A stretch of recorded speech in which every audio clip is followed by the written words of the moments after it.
sip ng coffee po. Kumusta, sir? Kumusta po? Sarap. Sir Kit, first time niyo po ba dito sa LV? Hindi po, madalas dito talaga lagi. Oh! Nagbabakasyon. Nagbabakasyon po. So sir, may tanong ako. Pwede niyo din po bang i-share sa amin kung paano kayo nag-start sa basketball? Una talaga yung sports ko, hindi basketball nung bata ako Yung sepak takraw yung nilalaro ko. Ay, totoo, sir. Sipa siya, sipa. Then lately na ako sa lately na ako sa basketball talaga natuto Yes, sir. So ayun,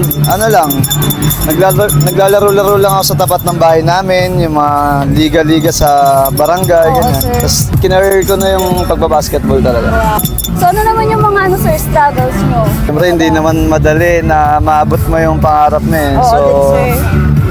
dahil pagsubok tsaka problema ang dumaan bago ka muna umangat doon sa gusto mong makuha. Sir, ano naman po ang masasabi nyo sa mga, or may papayo nyo sa mga aspiring, naman natin, mga young athletes?